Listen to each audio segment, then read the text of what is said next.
이렇게 추운 날씨에도 주님의 전에 찾아오신 우리 성도님들에게 하나님의 크신 은혜와 복으로 함께 하시기를 간절히 소망합니다. 이제 주간 날씨를 보니까 영하 막 10도까지 내려가더라고요. 그래서 건강 늘 유의하시고, 특별히 2026년 첫 수요 예배입니다. 그래서 이 귀한 시간에 하나님이 주시는 참된 평안으로 함께 하시기를 간절히 소망합니다. 우리는 지난 2년 동안 믿음의 사람들에 대한 주제로 성경에 나오는 믿음의 인물들에 대해서 말씀을 나눴습니다. 제가 보니까 아브라함을 첫 시작부터 해가지고 마지막 예수님의 어머니 마리아까지 약 90여 명의 인물들에 대해서 살펴보았습니다. 믿음의 사람들을 통해서 우리가 보았던 것은 완벽한 사람이 아무도 없다라는 것을 보게 되었고, 우리도 마찬가지로 그와 동일한 죄인이고 부족한 사람임을 깨닫게 되었습니다. 하지만 하나님은 완벽한 사람이 아니라 하나님께로 마음을 향하는 그런 믿음의 사람들을 들어서 사용하셨다라는 것을 보면서 우리에게도 희망이 있다라는 것을 보았습니다. 그 살펴본 인물들 중에서 단연 다윗도 있었습니다.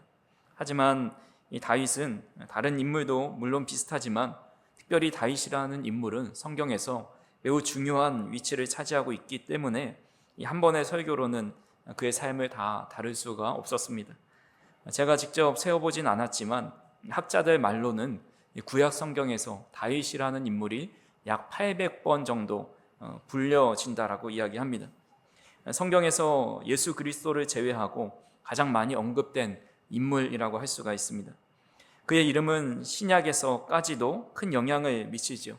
신약의 첫 책이자 첫 장 첫 절인 마태복음 1장 1절에서는 이 아브라함과 다윗의 자손 예수 그리스도의 계보라라고 말씀하면서 다윗의 이름을 또 신약의 첫 부분에 등장시킵니다. 이것은 그가 단순한 역사 속 인물이 아니라 하나님의 구속사 가운데서 정말 빠질 수 없는 매우 중요한 인물이라는 것을 증명합니다. 그래서 찰스 스펄전 목사님은 다윗이 기록한 시편들을 주의하면서 이런 말을 했습니다.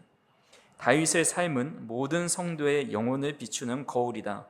그의 시편에는 인간이 겪을 수 있는 모든 슬픔과 인간이 도달할 수 있는 모든 기쁨이 담겨 있다라는 말을 했습니다. 그러니까 다윗이 완벽해서가 아닙니다. 그는 가장 높은 왕의 자리에도 앉아 보았고 미치광이 흉내를 내면서 침을 흘려야 하는 그런 아주 비참한 밑바닥까지도 내려가 보았습니다. 그는 밧세바를 범하면서 파렴치한 죄인의 모습에까지도 추락하였습니다.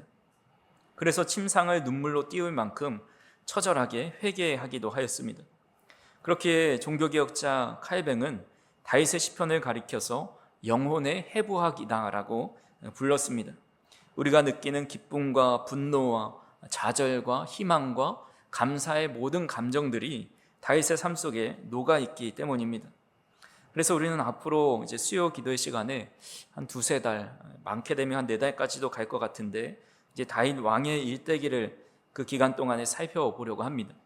그래서 이스라엘의 등불과 같은 존재였고 하나님께서 친히 내 마음에 합한 자다 말씀하신 사람이었고 이스라엘 역사상 가장 많은 찬양시를 지으면서 하나님을 뜨겁게 사랑했던 그런 열정과 사랑의 인물 다윗에 대해서 살펴보고자 합니다. 그래서 이 시간을 통해서 이 다윗의 삶의 모습들이 우리도 그런 다윗과 같이 하나님을 사랑하는 사람, 그리고 다윗을 하나님께서 사랑하셨던 그 사랑을 나도 받고 있구나라는 그 사실을 우리도 이 시간을 통해서 깨닫는 귀한 시간이 되었으면 좋겠습니다. 그래서 오늘은 이 소년 다윗, 처음 그 다윗이 등장하는 역사적인 순간을 살펴보고자 합니다. 우리가 첫 번째로 살펴볼 것은 하나님은 다윗의 중심을 보시고 그를 왕으로 택하신 것을 보게 됩니다. 아마 사무엘이 다윗에게 기름을 부으러 가는 그 장면이 왜 그렇게 그 사유를 아마 다 알고 계실 겁니다.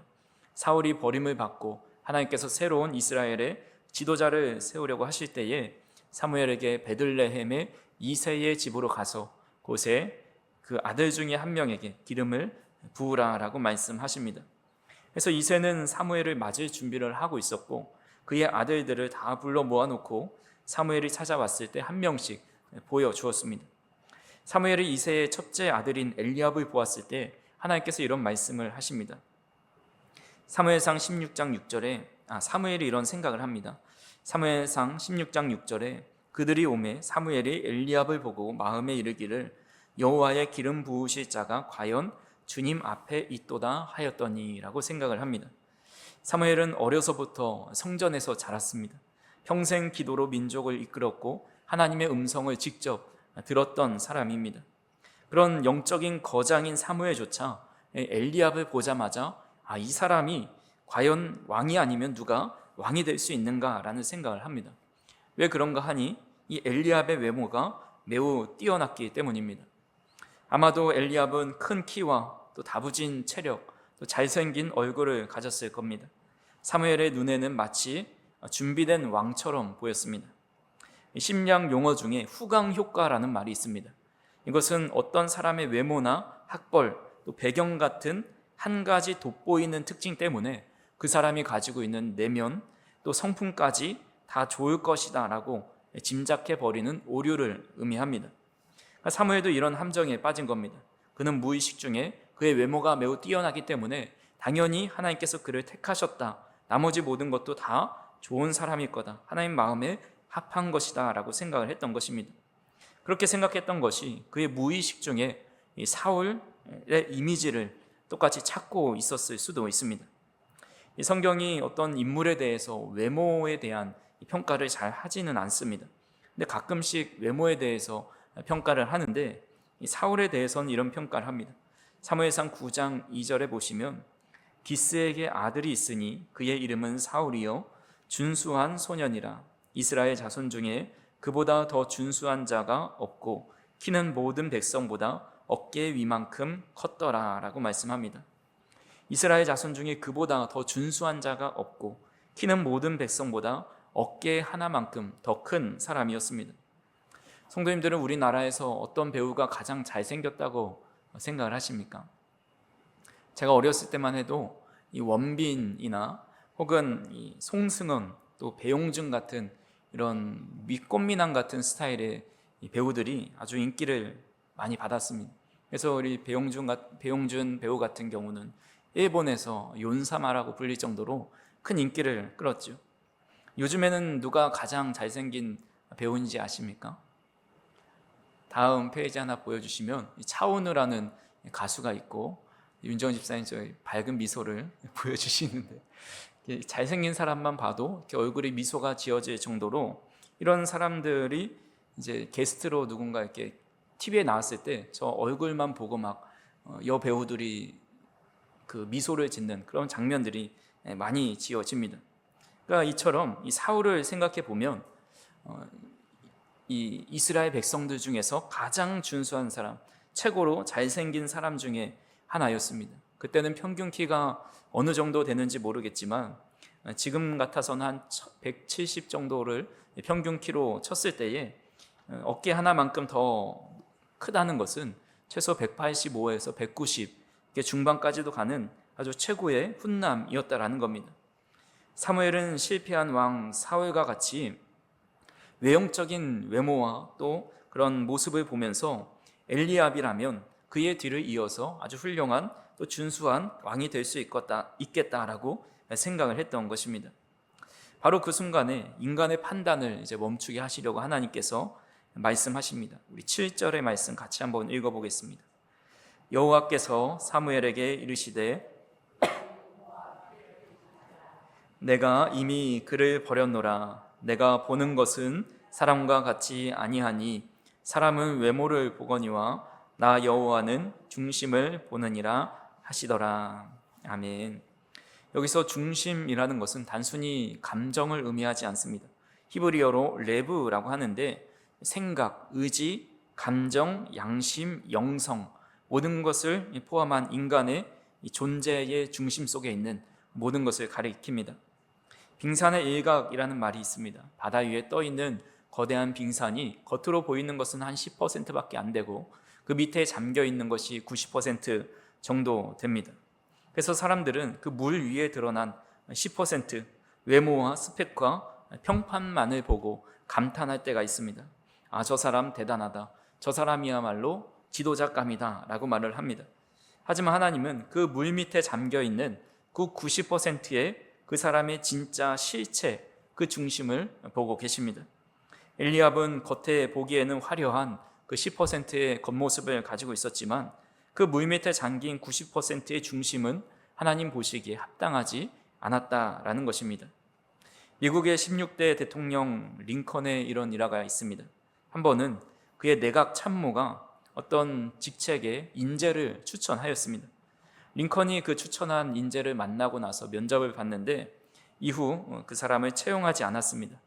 그러니까 그 참모가 제가 추천한 인물이 별로 마음에 안 드셨습니까? 왜 그를 채용하지 않았습니까? 그렇게 물어보자 링컨이 말하기를 나는 그 사람의 인상이 얼굴이 마음에 들지 않았네 라고 이야기합니다. 그러니까 이 참모가 조금 황당한 듯이 아니 얼굴은 타고난 것인데 그게 무슨 잘못입니까? 이렇게 질문을 합니다. 그러자 링컨은 유명한 명언을 하나 남기죠. 사람이 40이 넘으면 자신의 얼굴에 책임을 져야 하네라고 이야기했습니다. 이것은 단순히 미적 기준의 얼굴을 말한 것이 아니죠. 그 사람이 살아온 내면의 삶, 정직함과 성실함이 밖으로 배어 나오는 그런 인격을 의미합니다.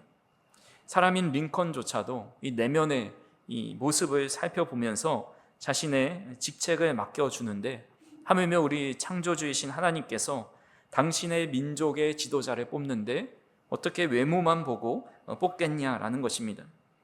하나님은 중심을 보신다라는 것이 우리에게는 두 가지 마음을 줍니다. 하나는 두려운 마음이 들지요. 우리는 사람을 속일 수 있습니다. 교회 안에서 경건한 척 보이고 믿음 좋은 척 보이고 열심히 종교 활동을 하는 신앙이 좋은 사람인 것처럼 보일 수가 있습니다. 그것은 너무 쉽습니다. 헌금을 많이 하고 봉사를 많이 하고 사람들에게 친절하게 대하면 누구나 저분은 신앙이 좋다라고 생각을 합니다. 하지만 하나님은 그 봉사의 동기가 과연 하나님을 위한 것인지 또한 자기를 드러내기 위한 것인지 하나님 그 사람의 중심을 다 알고 계시다라는 겁니다. 아무리 포장지가 화려해도 그 안에 비어 있는 것을 하나님은 정확하게 알고 계십니다.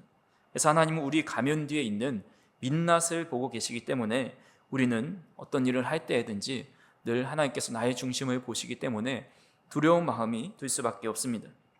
그러나 동시에 말씀은 우리에게 더 없는 위로가 됩니다. 세상은 끊임없이 조건을 요구하죠. 더 예뻐야 하고 더 많이 가져야 하고 더 높은 자리에 올라야 인정을 해줍니다.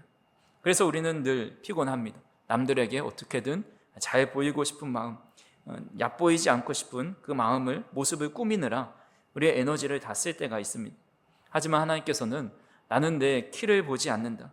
나는 너의 스펙을 보지 않는다. 나는 내가 얼마나 유명한지 무엇을 잘하는지를 보지 않는다.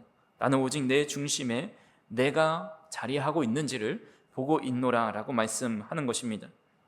유명한 복음 전도자 D.L. 무디 목사님은 이런 말씀을 했습니다. 인격이란 아무도 보지 않는 캄캄한 방 안에 있을 때의 당신의 모습이다 라는 말을 했습니다. 다윗이 바로 그런 사람이었습니다. 아무도 보지 않는 그런 넓은 들판, 관객은 한 명도 없고 그저 사람의 말을 알아듣지 못하는 양떼밖에 없는 그곳에서 다윗은 하나님을 찬양했고 예배했습니다. 그 누구의 인정도 없는 곳에서 묵묵히 자신의 일에 생명을 걸고 그 일을 감당했습니다.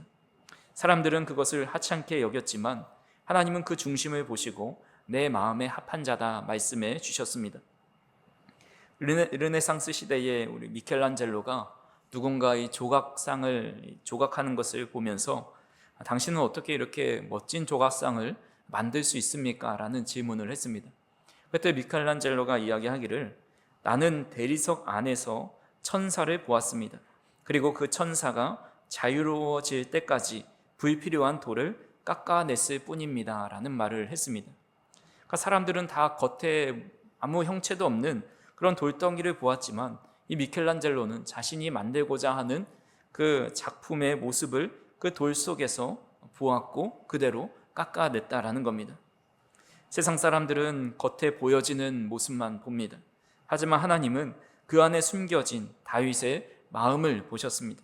하나님은 우리의 겉모습이 아니라 우리 안에 있는 중심을 보고 계십니다. 중심을 보시는 하나님 앞에 아무도 보지 않는 그때에도 늘 투명한 영혼으로 하나님 보시기에 마음에 합한 그런 마음으로 예배하고, 하나님 마음에 합한 모습으로 봉사하고, 또 하나님 마음에 합한 그런 모습으로 기도하고 찬양할 수 있는 우리 성도님들이 되기를 간절히 소망합니다. 두 번째로, 이 세상의 변두리에서부터 다윗을 준비해 놓으셨습니다. 이 사무엘 앞을 지나간 이새의 7 아들들은 모두 훌륭했습니다. 하지만 하나님은 그 7번 모두 고개를 저으십니다. 이도 아니고 저도 아니다. 다 7명이 지나갈 때까지 아무도 내가 그에게 기름 부으라 아무 말씀도 하지 않으셨습니다. 이런 상황 속에서 가장 당황한 사람은 아마 사무엘이었을 겁니다. 아니, 분명히 하나님께서 말씀하셔서 이새의 집으로 가라 하셔서 왔는데 7명의 아들을 다 볼 때까지 다 아니라고 하시니 어떻게 합니까? 그래서 이제 사무엘이 이새에게 물어보는 겁니다. 혹 내 아들들이, 여기 있는 아들들이 전부입니까? 이렇게 물어보는 거죠. 그래서 11절에 이새가 말하기를 아직 막내가 남았는데 그는 양을 지키나이다 라고 말을 합니다. 여기서 우리가 봐야 할 단어가 바로 막내입니다. 우리말 성경에서는 단순히 이 서열상, 순서상의 이 막내로 번역을 했지만 히브리 원어를 보면 이것을 하카톤이라고 합니다. 이 단어는 가장 어린 자라는 뜻과 더불어서 가장 작은 자, 하찮은 자, 보잘것없는 자라는 의미가 있습니다. 그러니까 당대 최고의 영적 지도자 사무엘이 방문했습니다. 그 가문의 길이 남을 영광스러운 일입니다. 제가 어제 일산시장에 잠깐 갔었는데 그 골목을 좀 다니다가 보니까 한 음식점에서 포스터를, 크지도 않은 그 음식점에 포스터를 10여 개 이상 붙여 놓았습니다. 무슨 포스터인가 보니까 이재명 대통령이 방문한 집 이렇게 해가지고 일산시장에 한번 왔었나 봅니다. 그래가지고 그 집에서 식사를 하신 것 같은데, 우리 이재명 대통령께서 이 식당에 왔었다라는 것을 글과 함께 또 인증 사진과 함께 그 식당 안에 다 붙여 놓은 것입니다. 아마 이 보잘것없는 식당, 그 시장 안에 있는 식당 입장에서는 얼마나 큰 영광이겠습니까? 한 나라의 대통령이 이 초라한 곳에 와서 식사를 했다니 참 너무나도 그 식당의 입장에서는 영광스러운 일일 것입니다. 만약에 대통령이 방문한다는 소식을 미리 알았더라면 아마 가족 식구들을 다 불러 모아놓고 알바처럼 같이 일하는 척 해서 같이 사진도 찍고 그러지 않았을까, 그런 생각을 해봅니다. 당시 사무엘은 이스라엘의 영적 지도자입니다. 아직 왕권이 확고하지 않았던 당시에 사무엘은 사울보다 더 권위가 있었던 사람입니다. 그러면 아버지는 사실 모든 아들들을 불러 모아놓고 한 번이라도 사무엘을 보게 해주고 또 사무엘의 기도를 가능하면 받게 해주고 그런 심정이지 않을까 생각을 해봅니다. 근데 그 자리에 다윗은 없었습니다. 실수로 다윗을 부르지 못한 것이 아니라 의도적인 배제라고 할 수가 있습니다. 아버지 이새의 판단 속에 다윗은 왕의 후보는커녕 이 자리에 낄 자격조차 없는 존재였습니다. 그 녀석은 그냥 양이나 보라고 해. 여기에는 어울리지 않아. 여기 있다가는 말썽만 부릴 거야. 그냥 이 자리에 없는 게 더 좋을 것 같다 하면서 가족들조차 그를 소외시킵니다. 형들이 최고의 지도자 사무엘 앞에서 면접을 보고 있을 때, 모두가 설렘을 가지고 그를 맞이하고 있을 때 다윗은 어디에 있었습니까? 인적이 드물고 짐승의 냄새가 진동하는 들판에 혼자 있었습니다. 아직 어린 소년의 마음에 왜 서러움이 없겠습니까? 왜 가족들에게 인정받고 싶은 욕구가 없었겠습니까? 하지만 다윗의 위대함은 바로 그 들판에서부터 만들어집니다. 그는 사람에게 인정받으려 애쓰는 대신에 그 외로움을 하나님과 독대하는 시간으로 채웠습니다. 아무도 보지 않는 곳에서 그는 수금을 타면서 하나님을 찬양했습니다. 양떼를 노리는 사자와 곰이 나타나면 도망치지 않고 물맷돌을 돌리면서 생명을 걸고 싸웠습니다. 아무도 알아주지 않아도 그는 그곳에서 하나님을 높이며 찬양하는 삶을 살았습니다. 다윗은 왕이 되려고 훈련한 것이 아닙니다. 그저 자신에게 맡겨진 지극히 작은 일, 양을 치는 그 일에 위대한 사랑과 성실을 쏟아 부었습니다. 세상은 스포트라이트가 비추는 무대만을 바라보았지만 하나님은 아무도 거들떠보지 않는 무대의 뒤편, 그 성실한 땀방울이 떨어지는 그 현장을 주목하고 계셨습니다. 아버지 이새는 다윗을 하카톤, 하찮은 자로 여기면서 소외시켰지만 하나님은 그를 이스라엘의 왕으로 빚어가고 계셨던 겁니다. 마침내 다윗이 그 자리에 찾아옵니다. 하나님은 사무엘에게 말씀합니다. 우리 12절의 말씀을 같이 한번 읽어보겠습니다. 이에 사람을 보내어 그를 데려오매 그의 빛이 붉고 눈이 빼어나고 얼굴이 아름답더라. 여호와께서 이르시되 이가 그니 일어나 기름을 부으라 하시는지라. 아멘. 이가 그니 일어나 기름을 부으라. 가장 작은 자, 그가 바로 내가 찾던 사람이다. 그가 내 마음에 합한 사람이다 라고 말씀해 주십니다. 하나님은 늘 세상의 중심이 아니라 변두리에서 하나님의 사람을 찾으실 때가 많이 있습니다. 모세는 40년 동안 미디안 광야에서 잊혀진 노인이 되었을 때에 부름받았습니다. 기드온은 포도주 틀에서 몰래 밀을 타작하던 겁쟁이의 모습이었을 때 부름을 받았습니다. 심지어 예수님조차 화려한 예루살렘 궁전이 아니라 냄새나는 베들레헴 말구유, 그야말로 하카톤의 자리에 이 땅에 오셨습니다. 사도 바울은 고린도전서 1장 27절에서 하나님의 놀라운 선택의 원리를 이렇게 말씀합니다. 고린도전서 1장 27절 같이 한번 읽어보겠습니다.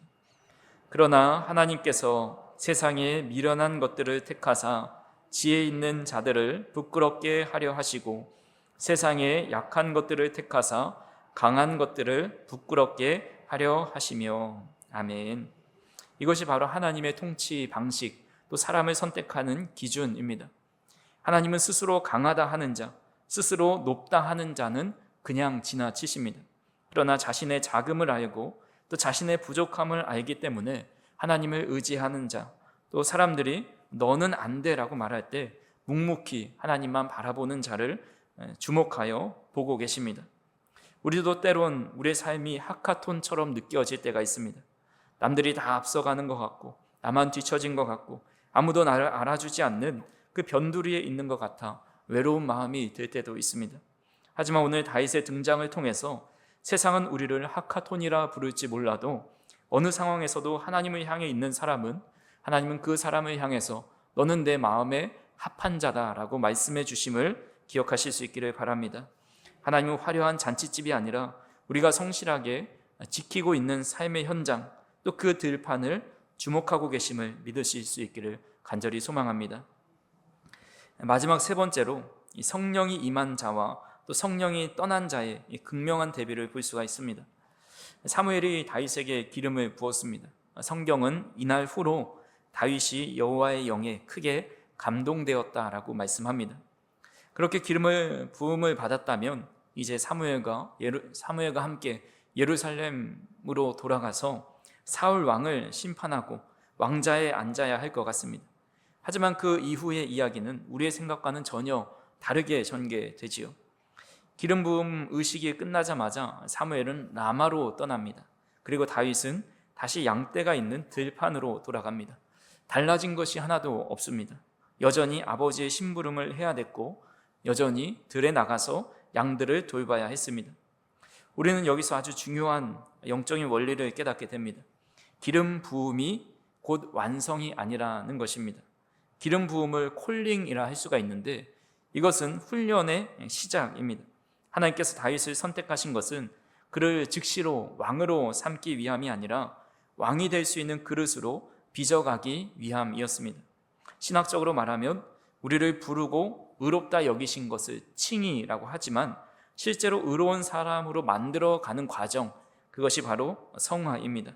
그러니까 다윗에게 기름 부음이 일어난 그 사건은 바로 하나님 나라의 사람으로 세워지는 첫 시작이었다라고 할 수가 있습니다.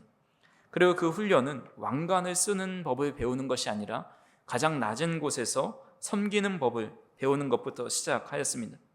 하나님은 다윗에게 왕의 지휘봉을 지어지기 전에 남을 섬기는 수건을 먼저 지어주셨습니다. 이것이 하나님이 쓰시는 사람을 만드시는 그 방식입니다. 다윗이 여호와의 영에 크게 감동되었다고 13절에 말씀하시고 14절에는 사울을 조명합니다. 13절부터 14절을 같이 한번 읽어보겠습니다. 사무엘이 기름 뿔병을 가져다가 그의 형제 중에서 그에게 부었더니 이날 이후로 다윗이 여호와의 영에게 크게 감동되니라. 사무엘이 떠나서 라마로 가니라. 여호와의 영이 사울에게서 떠나고 여호와께서 부리시는 악령이 그를 번뇌하게 한지라. 이것은 성경에서 아마 가장 비극적인 장면 중에 하나이지 않을까 생각을 해봅니다. 한 사람에게는 성령이 임해서 충만해졌는데 다른 한 사람에게는 성령이 떠나버렸습니다. 성령이 떠난 자리는 빈 공간으로 남는 것이 아니라 그 자리에 거룩한 영이 떠나자 악한 영이 그 자리를 차지합니다. 악한 영이 자리 잡자 그에게 번뇌가 일어납니다. 여기서 번뇌는 단순한 스트레스가 아닙니다. 히브리 원어를 좀 보면 압도적인 공포, 숨 막히는 두려움을 뜻합니다. 사울은 여전히 왕궁에 살고 있고 왕관을 쓰고 있고 군대를 지휘할 지휘봉을, 왕의 귤을 잡고 있습니다. 맛있는 음식을 먹습니다. 겉으로 보기에는 아무 문제가 없습니다. 세상 사람들이 모두 흠모하고 성공한 모습입니다. 하지만 그의 내면은 지옥이었다라는 겁니다. 하나님의 영이 떠난 심령이 좋은 환경에 있어도 평안을 누릴 수 없는 압도적인 공포와 숨막히는 두려움 속에 지낼 수밖에 없었습니다. 반면에 다윗은 거친 들판에 있었지만 하나님의 영이 함께 계시니 그곳이 바로 천국이었습니다. 그래서 우리가 흔히 말하기를 행복은 소유에 있지 않다라고 이야기하죠. 물론 소유도 필요하긴 하지만 정말 중요한 것은 누가 내 마음을 통치하고 있는가, 우리의 마음이 어떤가가 더 중요합니다. 왕관을 쓰고도 두려움에 떠는 사울이 될 수도 있고 아니면 막대기 하나 들고도 하나님으로 인해 기뻐할 수 있는 다윗이 될 수 있다는 겁니다. 그래서 시편 84편 10절에 같이 한번 읽어보겠습니다. 주의 궁정에서의 한 날이 다른 곳에서의 첫날보다 나은즉 악인의 장막에 사는 것보다 내 하나님의 성전 문지기로 있는 것이 좋사오니. 아멘. 이 시인의 고백이 바로 우리의 고백이 되었으면 좋겠습니다. 그래서 우리의 마음속에 늘 하나님을 모시고 계시기 때문에 혹 우리가 지팡이 하나 짚고 아무도 알아주지 않는 들판에 거한다 할지라도 하나님을 찬양하는 마음이 일어나고 감사하는 마음이 우리 마음 가운데 샘솟듯이 나오는 그런 삶을 살아가는 저희 성도님들이 되었으면 좋겠습니다. 말씀을 정리합니다. 오늘 우리는 다윗의 등장이라는 그런 역사적인 순간을 통해서 하나님이 찾으시는 사람이 누구인지를 분명히 보았습니다. 세상은 엘리압처럼 눈에 보이는 외모와 스펙, 또 화려한 조건을 갖춘 사람을 찾습니다. 하지만 하나님은 사람의 시선이 닿지 않는 그 깊은 중심을 바라보십니다. 사람들이 무시하고 배제했던 하카톤, 가장 작고 보잘것없는 자라 할지라도 그 마음에 하나님을 모시고 그 중심에 하나님을 향한 사랑이 타오르고 있다면 하나님은 그를 결코 외면하지 않으십니다. 다윗이 왕이 될 수 있었던 것은 그가 남들보다 뛰어난 능력이 있어서가 아닙니다. 아무도 보지 않는 들판에서 그 양떼들 틈 속에서 하나님을 예배했고 그 성실함과 진실함을 하나님께서 보셨기 때문입니다. 그래서 오늘 우리에게 필요한 것은 사실 왕관이 아닙니다. 사울처럼 왕관을 쓰고도 성령이 떠나 두려움에 떠는 인생이 아니라 다윗처럼 비록 거친 들판에 있을지라도 여호와의 영에 감동되어서 감사와 찬양을 올려드릴 수 있는 그런 다윗과 같은 인물들이 다 되시기를 주님의 이름으로 축원합니다. 사랑과 은혜가 풍성하신 하나님 아버지, 2026년 첫 수요 기도회를 통해서 우리에게 주님의 은혜와 하나님께서 우리가 어떤 삶을 살아가길 원하는지, 또 어떤 마음으로 살아가기를 원하는지 깨닫게 하여 주시고 알려주시니 참으로 감사를 드립니다. 우리는 그동안 세상의 기준에 맞춰 엘리압이 되려 애썼던 모습들, 또 사람의 시선을 의식하며 겉모습을 꾸미는데 급급했던 모습들이 있었음을 고백합니다. 우리의 어리석음을 용서하여 주시고 사람은 외모를 보거니와 나 여호와는 중심을 보느니라 하시는 그 주님의 음성을 마음에 새기고 살아갈 수 있도록 인도하여 주시옵소서. 아무도 알아주지 않는 그 자리에서 외롭고 힘든 빈 들판과 같은 상황 속에서도 낙심하지 않게 하여 주시고, 그것이 바로 하나님이 나를 빚으시는 훈련의 장소임을 깨닫게 하시고, 다윗처럼 성실함과 기도로 중심을 지켜내는 참된 주님의 사람들 다 될 수 있도록 인도하여 주시옵소서. 무엇보다 우리의 마음속에 성령 하나님께서 계심으로 말미암아 오늘 이 밤이 우리의 심령이 늘 기쁨과 감사가 넘칠 수 있도록 인도하여 주시고, 광야에 살아간다 할지라도, 우리에게 수중에 막대기 하나밖에 없다 할지라도 우리의 입술에 찬양과 감사가 주님을 향해서 마음속 깊은 곳에서 우러나올 수 있도록 인도하여 주시옵소서. 이스라엘의 등불 다윗을 세우신 것처럼 우리 모든 성도님들을 우리 교회의 등불이요 하나님 나라의 등불로 삼아주시는 귀한 은혜가 있을 수 있도록 인도하여 주시옵소서. 예수님의 이름으로 기도하옵나이다. 아멘.